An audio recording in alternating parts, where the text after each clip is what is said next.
Afternoon, everybody. Event Trader here, and I am about to be joined by Chart Trader. Yo. Are you there? All right. So we are doing our maiden voyage and trying to tape this recording, and hopefully it should be working. I think you just need to hit your browser. You might not even have to do that, and we should be good to go. I'm just going to be keeping an eye out. The tech team's going to be keeping an eye out. But again, given that this is our maiden voyage, hopefully we can avoid some of the issues and get everything out there running smoothly. So without any further ado, we're going to break into this. Brett, That's great. yeah, First off, that's great if we got past this hurdle and we could do this right now. That's yeah, awesome. it'll be a very nice addition, and we'll be able to tape segments a little faster these days. And obviously, we're going to be keeping an eye out on the markets. But let's talk a little bit about the markets, Brett. And I would say that I was itching for maybe taking a short here, just a heads up. So we will keep an eye out on that. But Brett, let's talk a little bit about the initial reaction to the Fed, where we got a little bit of that selling prior. People were pointing to the Jeremy Siegel comments.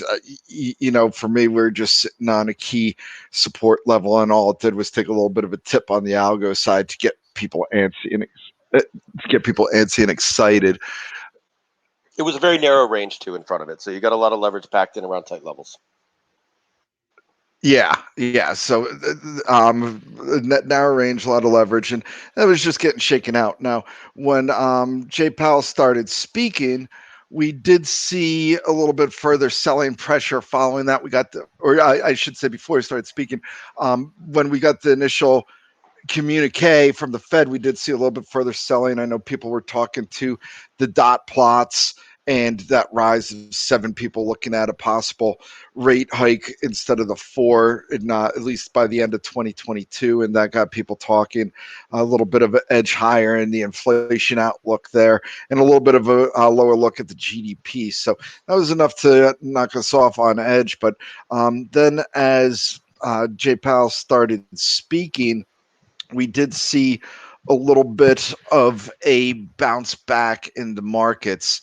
What was I going to say? And that got us back to about the 4230 area here in the S&P. But then we saw the selling kind of resume. Now, one of the things that was really taking hold was that pop in the 10-year, Brett. Yeah. Obviously, the dollar as well was moving a little bit higher.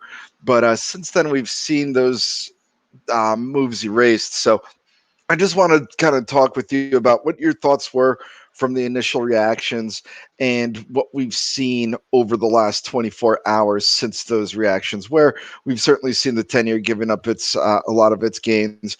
And we've seen, for the most part, futures clawing back. Now, there has been a lot of volatility today, so that's definitely making it a little bit of a tougher read. But what's your initial takes from the knee-jerk reactions that we saw? Was there anything of interest to you? And then the price action over the last 24 hours, how that's come about? Sure. First thing I would do is throw out the S&P as indicative of anything because it's masking such an enormous under the surface disparity in sector performance right now. So you really look at the Nasdaq and the Dow as sort of two separate things, or you can look at the Russell 1000 growth versus the Russell 1000 value, and there's really two completely different markets right now in equities.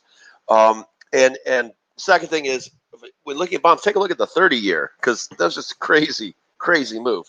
So 30-year rates are way down today relative to where they were before the Fed yesterday. So it's just basically the 530 is just flattening like crazy, even the 230, and so there's just the short end is actually moving up, and I think that's your dots. And I think the whole experience of watching this and looking at what's happening in like silver and gold, this is just an important validation of what we were saying yesterday. We said don't what you're seeing when we were talking yesterday afternoon.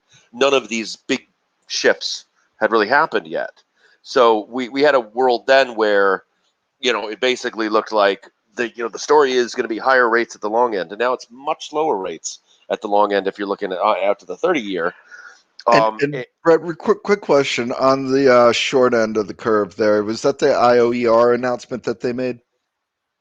I don't know, but I know I mean, I would assume that it's just basically that rates are just discounting the slight move forward in terms of timing of a hike, but maybe it is. Okay, I yeah, don't know. because I would have kind of thought that we'd see cross board. I didn't think that it would be so heavily weighted in terms of the rate action in the back end of the curve. So I was trying to figure it out, and my take was the adjustments that they made to the IOER for their daily functionality within the markets, that they're trying to obviously avoid that going into negative territory. You And say, yeah, right, at the short end. So yes, yeah, yeah, which is right. when we're talking about the flattening, Which is a obviously. problem, right? It's a problem Yeah, for sure. I mean, they were in a situation where market forces alone, they'd be going into negative territory. They had to make some kind of adjustment.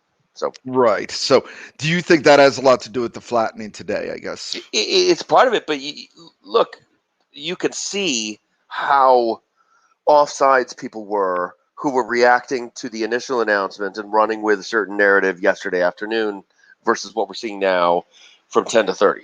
So it's still there's more to it than just that, I think. I mean, again, like the 530 is really the distinct I think most impacted way to look at the spread. But beyond just rates, so the really big picture here. Let's just focus on conceptually what happened yesterday. I think the financial media is running with a certain story. I'm not sure that I necessarily agree with that story. I don't think that there was any kind of surprise from Powell yesterday, really. I'd agree. I think he just did a better job of explaining certain things. And I think that he did so in a compelling way. Number one, he bolstered confidence that the economic and jobs growth outlook is really strong looking out the next couple of years. And I think that there was a certain amount of skepticism about that. And it was sort of a QE forever kind of trade in there as a hedge. And I think he did a good job of saying basically everybody here agrees that, we're really looking at a really strong recovery over the next several years, especially in terms of a really broad-based jobs growth across the board. So the idea that we're never going to lift off this time is if you buy what he's selling, it's taken off the table. It's one thing he did. The other thing he did is he really undermined the sense that we're seeing real inflation right now. And we talked about this yesterday, that the CPI numbers that we've seen over the last few months, are they meaningful data points? I think he did a good job of saying, and one example I've given is like, well, 20 million people all wanted a hotel room the exact same weekend for the first time in a year, and there are only 12 million hotel rooms. And everybody just wanted a used car, like, right before summer driving season, and we didn't have the supply capacity to deal with that. And there's these peculiar idiosyncratic forces that when you strip them out, we really aren't seeing meaningful change in inflation that would suggest that the Fed needs to tighten because of what it's seeing right now. So a lot today, by and large, what the market is doing across the board is you're seeing inflation bets and inflation hedges taken off. Right. And I mean, I guess probably it was helped maybe boosted by the initial claims number, which came in a little bit higher, just in terms of when he's talking Yeah, but about the idea to beat the job slack. Now, are you in the camp that the Fed's basically scrapped its dual mandate and it's now a single mandate in terms of you need a job single creation? man. No, because I think that I don't believe that at all. I think that he's right in terms of what these CPI reports are showing, and they shouldn't be reacting to them. Right. And Which I understand that that's like you've got to do you take like if he was an algorithm reacting to PCE inflation data, then he would have to act a certain way. But I think that he's not. He's a thinking being, and he can see through that this data is related to the fact that there were certain things that there was no demand for a year, and there's suddenly a ton of very short-term spike in simultaneous demand from everybody at once, and the economy just isn't in a position where it can provide the supply for that really quickly right now on the same weekend. And there's lots of little idiosyncratic points like that happening, and I think he's right to say that shouldn't be something that impacts monetary policy. So right. I don't think that that's the same thing as the type of inflation that would need to be reflected in changes in monetary policy. Yeah, and I did know one of the things that I've been talking a lot about, Brett, is the trimmed mean CPI inflation, and Which gets a that bit to that point. Yeah. what's that? that gets a bit to that same kind of point in a more Yeah, quantitative where way. you basically take out the largest 8% of price changes as well as the smallest 8%, and the idea of taking out the outliers and getting the mean, and that came in for April at 4.5%, which was well below, what was it, 8.9? I think we saw for the CPI number. So that supports his argument. But one comment that I did see out there, Brett, and I'd be curious as to your take, was Atlanta Fed President Raphael Bostic suggesting that this inflation pressures that we're seeing could persist into the fall. Yep. Now, if that does happen, kind of makes Powell's argument a lot tougher, doesn't it? In No, terms I of don't if believe so. I no, don't you think it don't. does.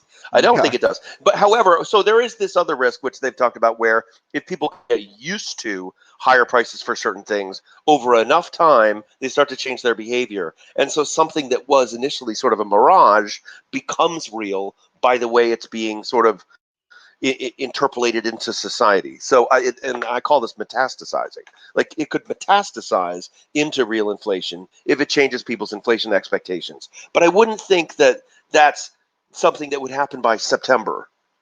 I think that's something that would happen by maybe the following summer. I Okay. think that there's a lot that can continue to happen right now. And one of the points we talked about yesterday is if there's no child vaccinations, you're going to have a labor shortage still in a lot of ways because people aren't going to be willing to drop their kids off at daycare or send their kids to school if their kids haven't been vaccinated and they're still afraid of the virus. And I know what that's like to have kids who have this virus, and it is scary because there's this PIMS thing that can happen where it's like this extended immunodeficiency disorder or something, or hyperactive immune system disorder where everything swells, and it's scary. There's scary stuff. So regardless of whether it's rational in terms of the likelihood of your kid getting COVID, kids are not vaccinated, and I think that has an impact in terms of the supply of labor. But there's lots of things that could keep there being shortages of certain things over a period of time because we shut the whole global economy down for a significant period of time and changed the demand picture for everything over a significant period of time. And suddenly we're resetting back and overshooting with lots of money, big household savings spike, big monetary policy stimulus, big fiscal policy stimulus, all at the same time that everybody's got more sudden willingness to do things they haven't done in a long time. There's going to be this swing. We saw a deflationary spike swing a year ago. We're seeing an inflationary spike swing, but neither one of those things is indicative of an endemic systemic problem in the economy. It's idiosyncratic to this situation. And I think that just because it's still happening that way in September doesn't really change the fact that that's the way to see it. What do you think of the dollar move? I mean, it's been holding its gains here despite the 10-year rolling over. You got any thoughts on the dollar? I got the Dixie chart up here. Brett, if you prefer, I put up a different chart. Let me know. But we did see that get above the 200-day moving average. We've certainly seen the euro taking a hit too. I guess, but we haven't seen anything in terms of the spread widening. Why do you think it is that the dollar has seen such a positive reaction to this and really having a pretty nice rally over the last couple of sessions? Well, I think that the dollar, it may just be something as easy as first in, first out a little bit in terms of developed world and major crosses.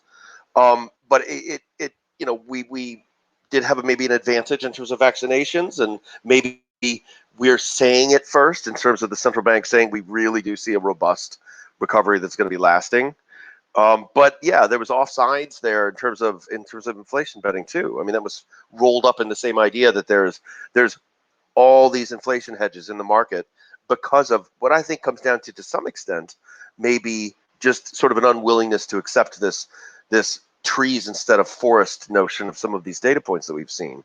But I don't know. It would be interesting to see if this move really sustains itself and extends. All right, and just keeping an eye out on the page too. Scott is out looking at AMC as a possible scalp play for him. Brett, any quick thoughts on this AMC chart? Well, let me look at it. I'm not looking at it Yeah, right now. sorry to throw you on the spot, but I No, that's figured okay. it That's okay. Trading I service mean, is always it nice. looks fantastic if you're willing to say this can continue doing what it's doing. It looks like a bull flag that's formed over the last 2 weeks. I mean, there was a an impulse move higher on a breakout. If you're willing to say that there is no relationship with fundamental destiny and that this is really just can they gamma squeeze people again, I don't know what the situation right now is after they've done some share creation, they've done some dilution. Is it still as tight? Is it still as shorted? I guess probably. It's Yeah, sort of just it's pure an technicals. It interesting looks name. I great. mean, they have taken care of all their debt. I'll give them that. So that's certainly a positive. But They can invest in so many new and interesting things too. I mean, it's kind of interesting to look at the impact of this strange phenomenon. it is. It is. That's why I figured I'd just ask you about that. But sorry to sidetrack you there, Brett. I thought it was an That's interesting okay. name given uh, the trading service, of course. But so back to the dollar here. Now, there is the camp that the dollar might have largely run its depreciation course here. Probably a little too early to say that's the case. Just pulling up a monthly, kind of see that 90, that 89, 90 support level. It does provide some ample support. But obviously, that could have some knock on effects here if we're looking at other markets, certainly equities, really any asset price that's denominated in dollars. And one of the primary ones is oil, of course, which I know you've been following a lot. It's curious to your thoughts on the dollar, and then we'll get into oil here. But wanted to see what you're thinking about the greenback right now. Well, so I think if you look at this is a reaction to what we saw yesterday, and if you think that I mean, if there's some chance that the financial media has run with a narrative that the Fed surprised on the hawkish side, and that this is putting an extra charge into it, that's going to come up against a lot of Fed speakers next week. And the question is, do they continue to reinforce the ability to spin that narrative? And I'm not so sure that when you hear Bullard and Williams on Monday, Mester, Daly, and Powell on Tuesday, Bowman, Bostic, Rosengren on Wednesday. Like everybody's going to be out next week. So you're in an echo chamber now, and is this going to continue to echo in a way that's going to keep maybe all of this reaction in place, which seems to me to be a kind of a high bar. Would you be surprised though to see a slightly more hawkish tilt from the speakers? I mean, that's what I felt we were getting. Obviously, that's why people were projecting a jump up in the dot plots, given some of the commentary that's been out there. And if so, do you think we could start seeing maybe more dissents moving forward? I don't know. I mean, there's been a strong reaction since yesterday, so they may even walk it back a little bit. And what we're talking about is moving the dots from But over the two rates have years from already now to a little bit less from 2 years from now, and but that the could rates change have 10 more already rolled times in the next over. 2 years. They got to be happy with the rate reaction today, don't you Maybe, think? maybe, except they want to get off. They want to get off the zero lower bound this cycle.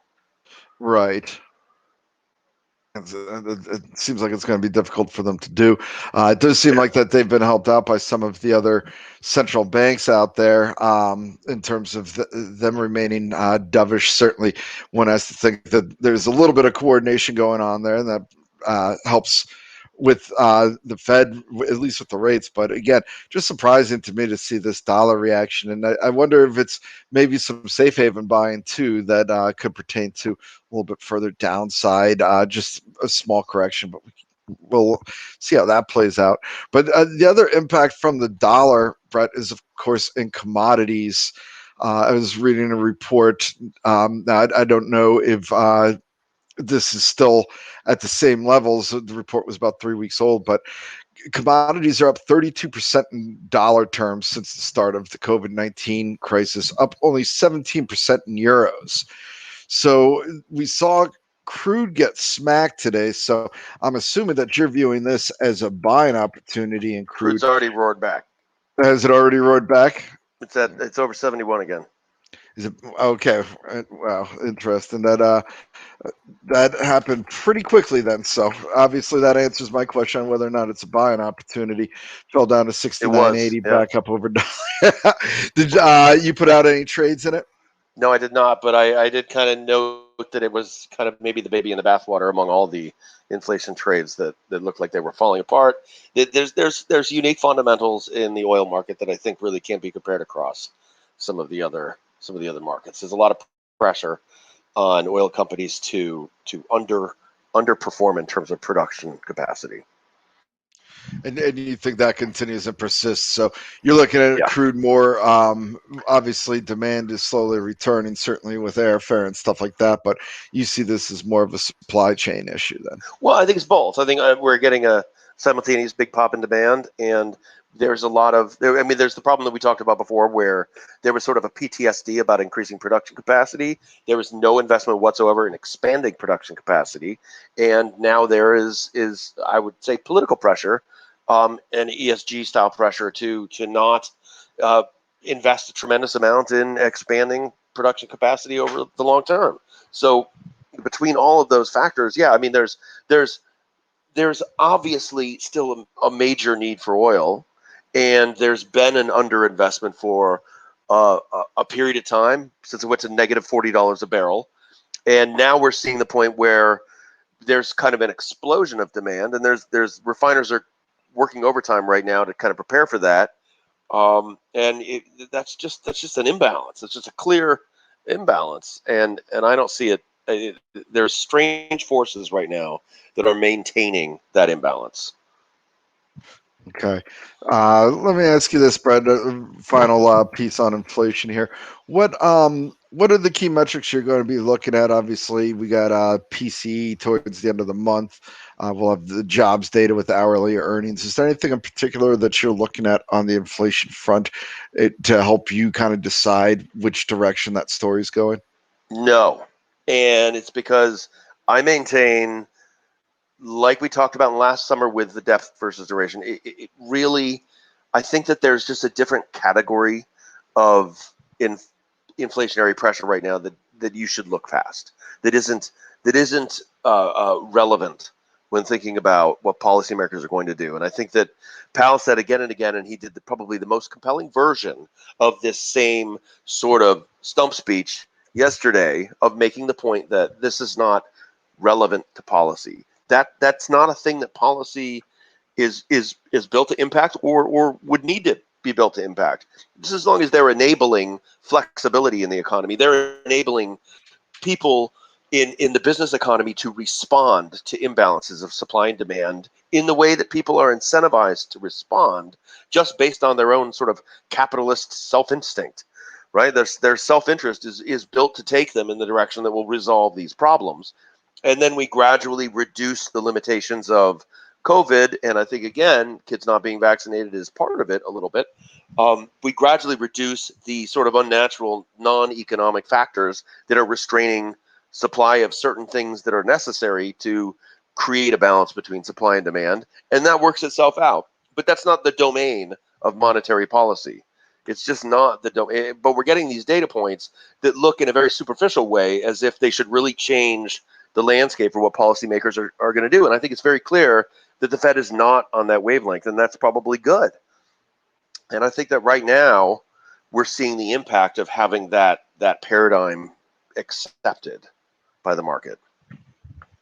All right. Let's take a look at some of the sentiment data here, Brett, and see how that's playing out. And one of the things that we always look at is the AAII data was updated this morning, and we saw a small uptick in bullish sentiment to 41% from 40.2%. Now, this is down from 44% just 2 weeks ago. So, that's kind of middling around the area where we've been. Now, the neutral reading, that was interesting because that dropped from 39% to 32%. Now, we Mm-hmm. just talked about the small uptick in bulls, big drop in neutral. So, obviously, that means a little bit more of a bearish attitude out there with the bears coming in at 26%, this 26.2% to be exact. And This an compares important jump in bears because it had been festering at unnaturally low levels. Right. And this jumps up from that 20.7% like Brett was talking about. So we are seeing a little bit more bearishness out there. However, that hasn't really been reflected in price movement at It's way all. under I the mean, long-term average, though. Let me just point that out to people because the 26% is still well under the long-term average for bearishness in this survey. So we're still right. like, even with that move, it's still low. Right, but I was still interested to see the price action over the last week. I mean, I suppose you can point to that dip going into the Fed. Now, I don't know, maybe people were trying to get a little cautious ahead of the Fed in terms of the response. Do you know, I would think that this survey would have been ran ahead of the Fed. Do you know the cutoff date for Yeah. It when was they it was calculate almost the sort of date? like, yeah, I think it's sort of over several days, and Yeah. probably, yeah, would have reflected. Certainly today is the moves, so certainly before today, and yeah, it certainly wasn't taken yesterday evening. Right. So, do you think that that would have maybe incorporated some people just assuming that the Fed was going to get a little bit more hawkish, and that's why they wanted to put out their bearish argument? Well, how would you I don't know. characterize this little pop in bears? Yeah, I don't know. I mean, I think just reversion to the mean. Do you think the fact does this give you a little bit more sense of strength in the market? The fact that we are just kind of maintaining gains, keeping that upward trend despite this uptick in bearishness? So let's say this. I think that there's generally the overarching view for looking at sentiment data right now in the market is that it's a little bit red flaggy, but I'd call it sort of a yellow light, not a red light. And part of that is because there's a lot of good dynamics going on. There's a lot of accommodation, and you're going to need to tolerate a higher level of bullishness.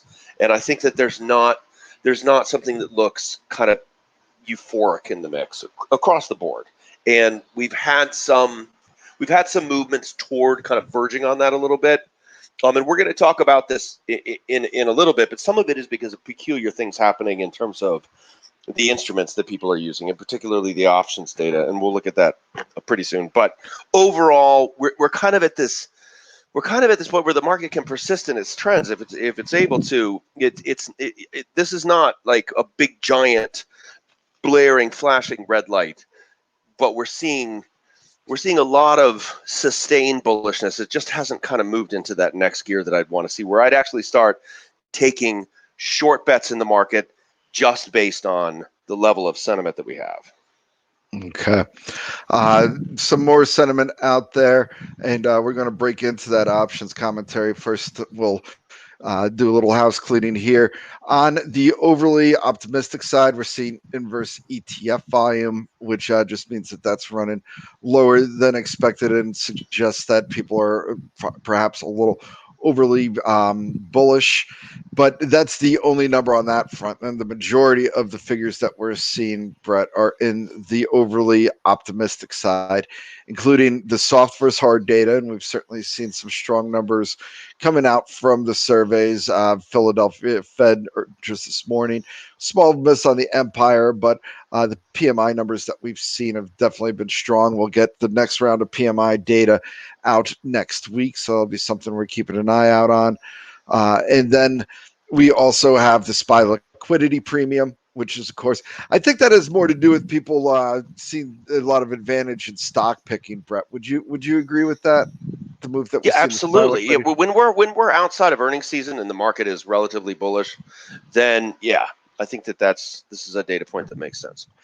All right. And the rest of the data points that will be running overly optimistic are the options data. This includes the Lobo and Robo put call ratios. So it's not just the small guys, but Brett's going to give you a nice breakdown on the kids with calls. And then the option speculation index, the equity hedge index as well.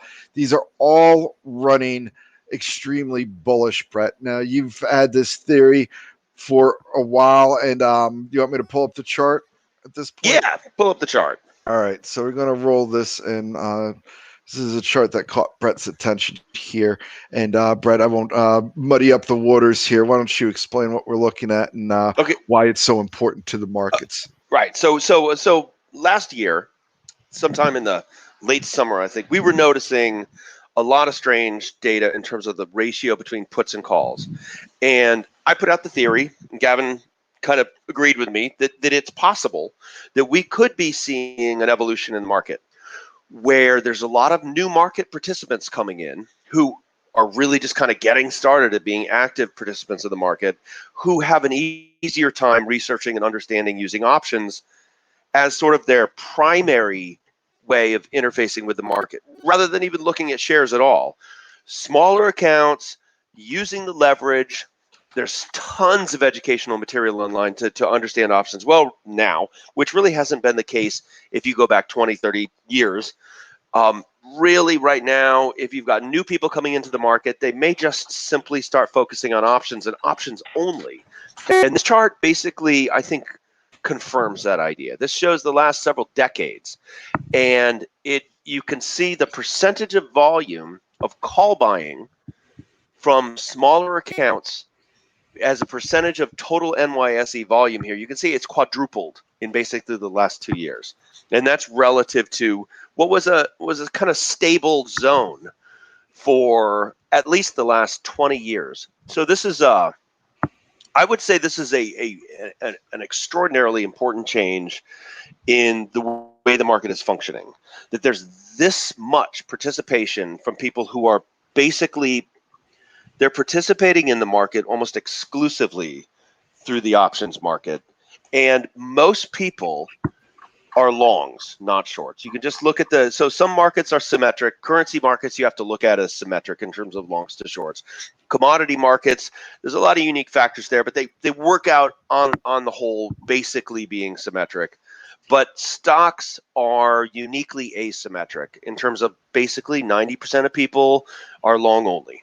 And if you say that there's a ton more people who are participating in the equities market just with options, then that's going to skew all of the put call ratios massively. So when you start to look at what's the put call ratio now over the last 3 months versus any 3-month period over the last 20 years, you're going to say, my gosh, the market is way too complacent. But I think you have to second guess that conclusion, because it's not the same thing. It really is apples to oranges now. If people are just bypassing the share market and just participating in the equities market through options alone, and everybody can be taken as 90% long, 10% short as a general rule of thumb, then you're going to get a put call ratio that's massively skewed by a factor that really doesn't necessarily say the same thing about sentiment as we're used to it saying. So I think all of the data points that look like the market is in crazy exuberant territory based on options data have to be kind of thrown out the door, because they really, I think it's apples to oranges now, because there's a new generation of people coming into the market who just never even stopped to think about shares. They just went straight to options, and that's what they're doing. And I think this chart shows that. All right. Good stuff there. And obviously, we'll continue to follow that along. Now, we're going to break into the fund managers survey, the Bank of America fund managers survey. We very timely. This was released just yesterday or Tuesday, I believe. And so some pretty interesting information as per usual on this one, Brett.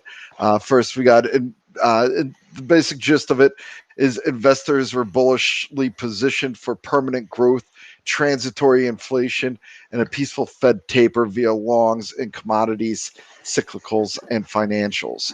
Now, we have seen that disrupted a little bit, obviously, with the commodity and financial activity today, as well as some of the cyclicals. So that's something for us to keep an eye out on. Now, breaking into some of the deeper data, 72% of respondents said inflation is transitory compared to 23% which say it's permanent. Now, this basically speaks to what you were talking about with what you may call it, with the length of how long Duration, this inflation, the duration that it goes on for. So that pretty much falls into what you would expect to see, I would think. Yeah, and I would think that it's shifted even further today. If this were redone today, I bet you it would be 85 to 15. Right. And I would tend to agree with that. So that's going to be a number that we're going to look to compare and contrast. Now, we did see Um, sh- uh, that expectations for growth in EPS expectations have peaked, but investors say the investment cycle is basically transitioning from the early to mid cycles. So that would certainly suggest, at least on the economic side, that there's some further upside to this. Um, 68% of people do not expect recession until 2024 at the earliest. Do these numbers surprise you, or do you think that that has a lot to do with just the monetary policy support and expected fiscal support as well? Yeah, I guess. I mean, I think that you know, if I mean, okay, so Powell came out yesterday and said what he said. Every one of us on the Fed sees the next 2 to 3 years being an extremely robust and broad-based recovery with, you know, a very strong employment aspect to it, right? Like that's, I think that I think he's just basically kind of characterizing what the average expectation is right with that statement. And it's tough to get to recession before 2024 with that outlook. Right. Um, so 63% expect the Fed to signal a taper by August, September. This, of course, falls in line with exactly what you've been looking for, Brett, in terms of the Jackson Hole meeting I'm being surprised when it's they not are. higher, right? What's that? I'm surprised. I bet it's higher now. I mean, we don't have the survey You data, but think I would that's think if gone this was up? redone today, yeah, I think what we're seeing is indicative of that. The changes in markets, wouldn't you think? 63% would be 83%. Yeah, I mean, it would certainly. I would So a lot before of this that. is already stale data in a way. Yeah, because I'm this kind of would have thinking. been right in front of the Fed meeting. Now, I don't believe the numbers were there for when other people were expecting it, but obviously you got to figure June probably had a significant percentage of this. I know I was certainly in that camp, so you'd figure anybody that was wrong on June is automatically looked at that August September taper expectations. And if you think about it, that encompasses Jackson Hole, and the next time the Fed's going to be coming out with an updated projection list. So that Right. certainly would make sense that that's going to skyrocket up, especially if we continue to see some hotter inflation data and if we get any movement on the infrastructure side too. One of the other items that's going to be interesting that happens before that, Brett, at the end of July, that's going to be another dance with the debt ceiling. And a lot of this is going to be coming around expectations with the Democrats trying to pass everything through reconciliation on the infrastructure side. So that's going to be an interesting aspect to see if that hurts. That forces the Fed to push things out at all, and that's That'll also be going to be interesting. coming towards the middle of that Q2 earnings season, which for me is the next big thing on the docket. Right. So, but if we clear all that, then yeah, I think August September is a slam dunk at the moment. Let me ask you this: so U.S. infrastructure hopes dipped to 1.7 trillion. Prior expectations was 1.9 trillion. Let me just ask you this, Brett.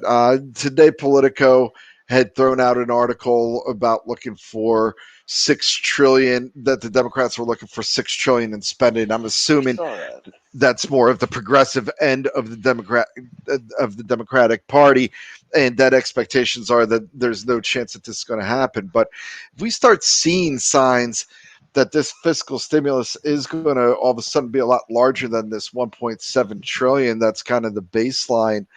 Do you start seeing those inflation expectations moving a lot? I mean, I guess. You'd I have to don't know. think, I right? mean, yeah, it would certainly make sense. Or does that mean the Fed's going to tighten a lot faster? Uh, I would think that the Fed would tighten a lot faster. We had this discussion yesterday when I was talking about the training wheels on the back of the bike. Yeah. If all of a sudden your kid takes off and is running so fast you can't keep up with them and hold them, you're going to have to Right. let go of them at some point anyway, right? He puts a little rocket jets on the back of his bike. Yep. So that's exactly what 6 trillion would Yeah, do, I would exactly. think. $6 trillion rocket jets on the back of his training wheels. Also, expectations for a steeper yield curve at the lowest since August 20. And the other thing that I would like to throw out here, Brett, is positioning in the financials was the highest that we'd seen. I think since 2018, I believe was the number. All this was part of the reason why I like that FAZ It's great. trade Yeah, that here. was great. That was great, by the way. Thank you, thank you. But I mean, between a flattening yield curve and positioning, Sure, uh, absolutely. and you've also had some cautious comments from J.P. Morgan around their trading revenue. And I wouldn't say cautious; it's just they're going up against such tough comps for Q1, where their fixed income was up 40% year over year, and numbers like that. So we are seeing that play out in this trade. And the Citigroup move yesterday, I thought was kind of a tip off with how anxious people are around some of these financials. You don't really usually see Citigroup drop 8-10% in a day, Brett, right? Right. Sure.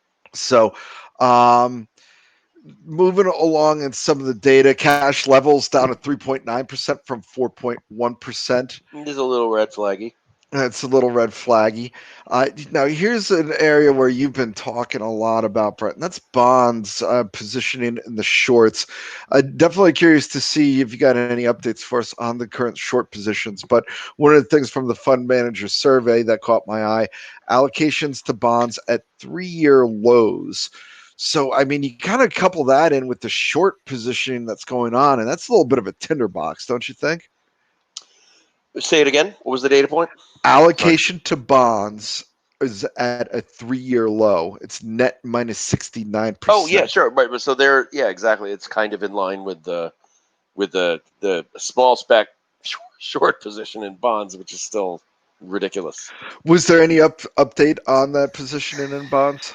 Yeah, I mean it's still at like a multi-year high short interest. I mean, this data is going to be as of last Friday, so it's not going to include the crazy stuff we've seen over the last 24 Right, hours. right. But Which it did weather, what we saw in terms of the breakout though. And we saw a breakout higher in bonds a week and a half ago, and that did not seem to dent the short spec, the small spec short position in like 10-year bond futures, which is yeah. still right where it was, multi-year high.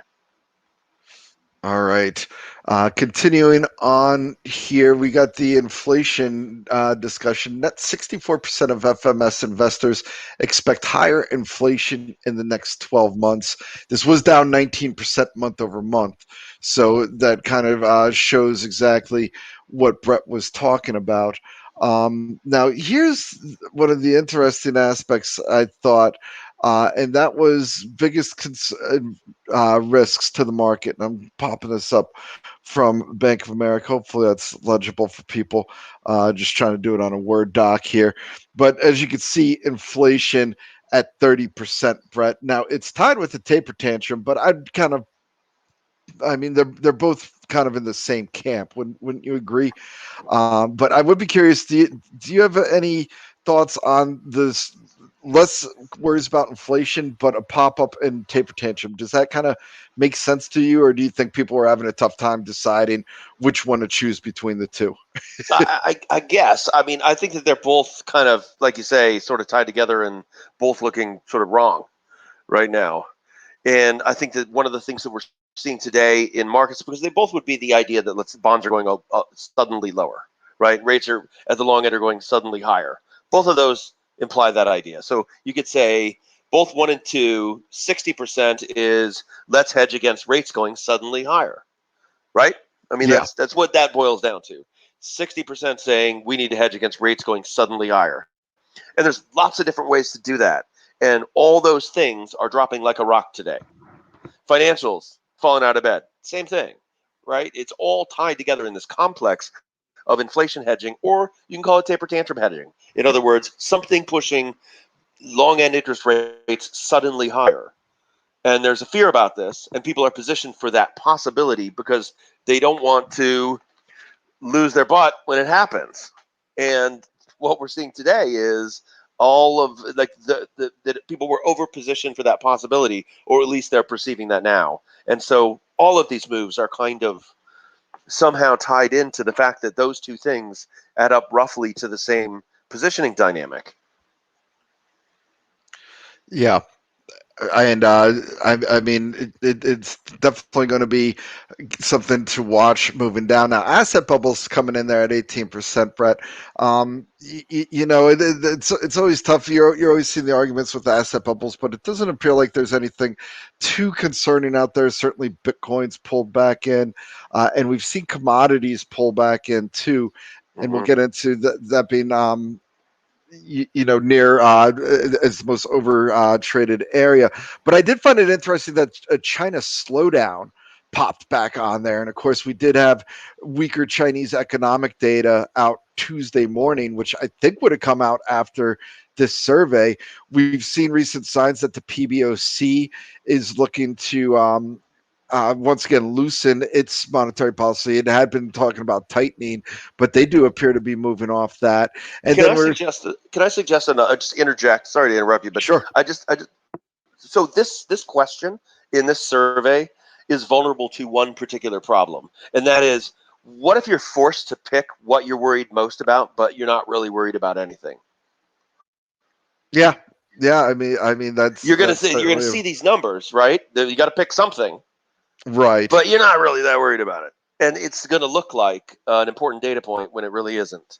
And I feel like this time around, that may be kind of, and maybe that's a sign of, I guess, some kind of generalized complacency, which is certainly there. But it, it may be that they're not that worried about most of the things on this list. It's a multiple choice question. Yeah, no, and a very, very valid point. I mean, unless they put in a making too much money Yeah, thing in there or I'm worried something, about making too much money. That's a problem for me right now. going into a different higher tax bracket or Yeah, something. well, there you go.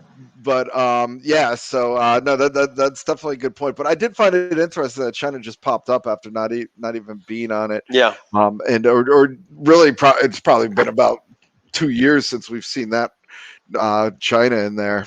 So and it was still lower than COVID. So it definitely seems like a moot point. But I just thought that was interesting, given some of the weaker data points that we saw out of China, and the fact that they are releasing all these commodities out there, which makes you wonder if they just don't have the economic strength to. To justify the high inventories that they have right now, but that's something that we're keeping an eye out on too. Because the other item is that a lot of the Chinese uh, stocks, the ADRs, have just not been able to find any bids going in behind it. So Maybe they're just taking profits on their commodities trade. could I be. mean, they bought everything on the planet a couple of years ago, and now commodities are bubbling up, and Mm. so they're selling them. Well, we'll use that as a segue into long commodities being the most crowded trade. This came in at 26%. Do you think that you're going to see a big change in this, given some of the washout that we've seen in commodities, Brett? I would think so. Yes, that Okay. narrative is surely changing. I would think so. And if you're wondering where the money's going, tech saw the biggest jump from investors jumping up to 22% were buying tech instead of selling, which was up from 11% last quarter when we were obviously seeing a washout. Certainly, the easing in the interest rates have helped boost the growth and tech side of things. So, you expecting to see some continued strength in that group? Well, I mean, we've been talking about it for the last couple of weeks. It's a Right. re-rotation back into growth stocks, and there's no reason today to say that's over. Yeah, I would agree with that. So investors are still underweight defensives with the rates sliding back. Brett, utilities interest you at all? Because obviously they get a little bit more attractive with the dividend yields. I mean, it makes basic quantitative sense. I guess it would be interesting to see because you can see flows in utilities as almost a sentiment indicator on bonds, right? Because it's not just about where rates are today as much as it is where you think the rate environment is going to fix itself over some forward-looking period of time. And I'd be interested to see if this is a squeeze, like at the 30-year. Is this a squeeze of all those shorts that's going to kind of taper itself out, or is this a sustained shift in interest rate levels? And if it is, then I would assume that would lead to flows in high dividend stocks. Okay. And then just two more points to make here, Brett, and then I want to look at one final one. One, net 18% of FMS investors say they are currently taking higher than normal risks, taking higher than normal risk levels. Now, this was up 4 points month over month, but it is down from the record high that we saw in February. So That's a net, so that's a high number. that's a net, right? Yeah. Make sure Exactly. you explain that. So like it's like 58 to 40 or whatever. It's Right, yeah, exactly. So, because it yeah 59.41, I suppose, would be the right. obvious for the There 18%. you go. So, but it has eased off from those record levels. So, a little bit of reduction in risk there. Then, do you find that to be a positive or a negative, right? Where we stand for the markets? Now, I would say that this is one that you would classically look at as this survey was taken right in front of an important Fed meeting. Yeah. Okay. That dip, right? I mean, just take like a little bit more cash, a little bit risk off the table, a little bit delever, because there's a point of uncertainty that could be important coming a few days later after they were asked this question. All right. Then net percentage of FMS investors saying companies are over leveraged decreased 2 percentage points month over month to 27%. This is the lowest since March of 2018, Brett. Yeah, it's like households, right? Yeah, that was a key inflection point for the markets back in 2018. So, you got any thoughts on that? No, but I mean, it's like what you just people recognize that companies are in good shape. In better shape, which would also help suggest this next one where 52% of investors want corporates to spend Yeah, cash on increasing capital I spending. can't believe that's not higher. Yeah, but the one thing that I did see higher too was expectations for companies to return capital. That is gaining on paying down debt. But look, So, we've got these problems and shortage of supply of things where there's demand for them. right. It's just it's peculiar to see that like please take That advantage of that demand. yeah. That should be the call from the corners. Like A- take a- advantage of this opportunity. Find a way to innovate so that you can supply what is being over demanded. Because the Maybe number some of one the thing that we're recent seeing is too announcements much from demand. Taiwan Semi and Intel and stuff like that's helped Yeah, I ease mean that off. there's intricacies and nuances to this, But yeah, you would think that given the supply shortages that there would be more clamoring for there those was as too much opposed to demand. That's the best way to describe the current context. yeah. Too much demand. And if you're concerned about the valuations of some of the markets, I don't think that pushing for them to do buyback stock buybacks would be the best use. But Right. okay, the final data point that I'm going to throw at you, Brett, I'm throwing it up on the chart here.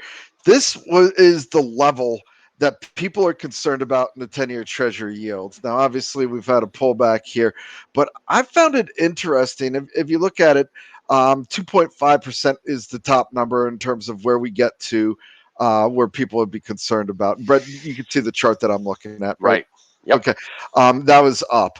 2.25%. There was more people concerned about that level than the prior month.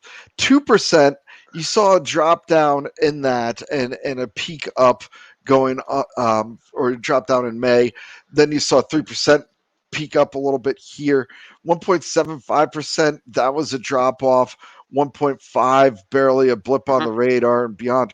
Does this suggest to you that people are a little bit more accepting of higher rates at this juncture than they were a month ago?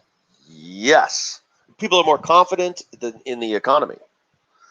We're Yeah. seeing because there's this whole process happening over the last 6 months, which is, is this reopening really going to be okay? Is this really going to take off? Is it really going to sustain itself?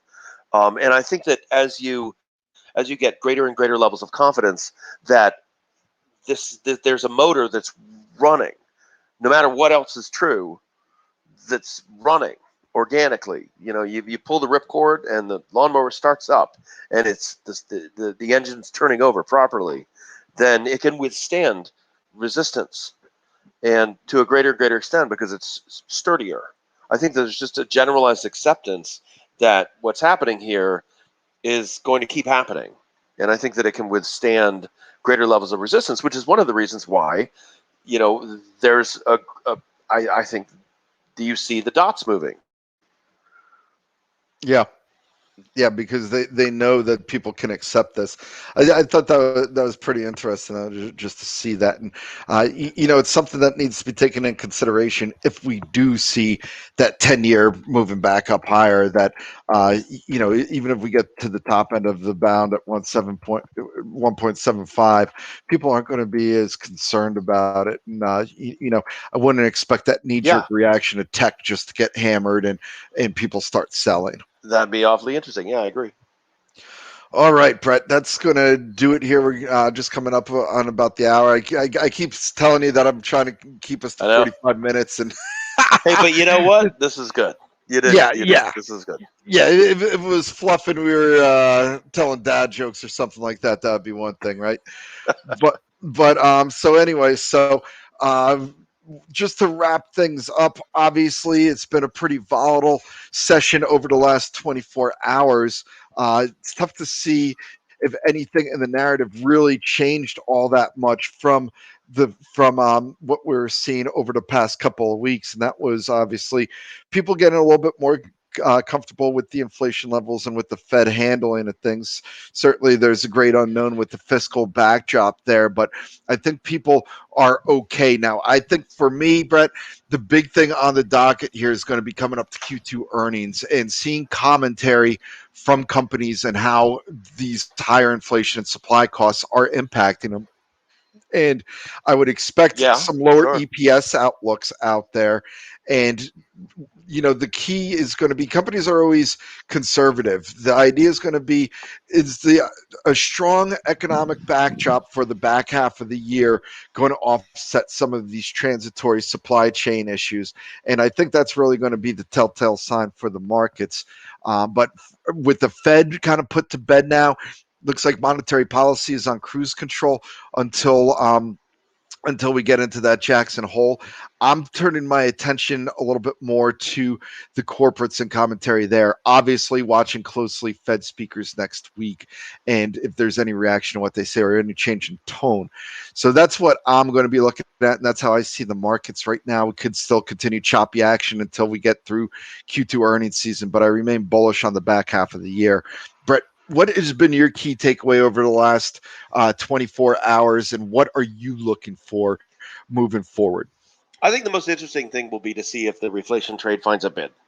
So we've seen, like, is this a big shakeout or is it a change in sort of like a regime change that's going to last maybe the rest of the summer or even into the fall, where a lot of these sort of materials plays and anything that's really working on a steepener basis, and maybe has ties to a weaker dollar environment, is that just dead? Or are we going to see this being just a big shakeout? And there's just a ton of opportunities hitting the floor right now over the next few days, where a lot of the fast money in some of these like material plays. Is this just fast money getting shaken out? It's just we've had too much kind of speculative inflation bets piled in, leveraged up, and they're all getting hammered out, and that's just going to leave a lot of interesting opportunities on the floor that people can pick up? Or is this going to be a persistent shift where we're back in just ARC stuff and all of the sort of value plays just get hammered for the next several months? I think that we're going to start to work through looking at that over the next few days, and I think we're going to see signs of it one way or the other. I think that it's going to be the same signs that we start to see in terms of how the bond market plays through. I would guess we've got more of a range situation developing there rather than that we've got a huge sort of peak cycle turning point that we've just reached. And I think that some of what we're going to hear from Fed speakers next week will probably act as a catalyst, because it's probably not going to reinforce the notion that there was a huge transition from the Fed yesterday. All right. Well, Brett, as per always, thanks for joining us. Thanks for jumping on yesterday afternoon, too. I know the subs are always interested in getting your read on the macro because you bring out so many good points. So much appreciated. For anybody listening, all right, we might lose the stream for just a couple of minutes here. I got to do something that for the taping. Fingers crossed on the taping. If there is anything wrong, it is purely on my end, so I'll apologize if anything happens there. But I think we should be good to go, and I'll post this to the site as soon as it's ready to go. In the meantime, feel free to write in and send us any questions that you may have. And with that, Brett, I'll let you get going. A happy Father's Day to you for this weekend coming Thank up. you. Anytime. And again, thanks for joining us and for all the insight. All right. Thanks, Kevin. All right. Talk to everybody soon.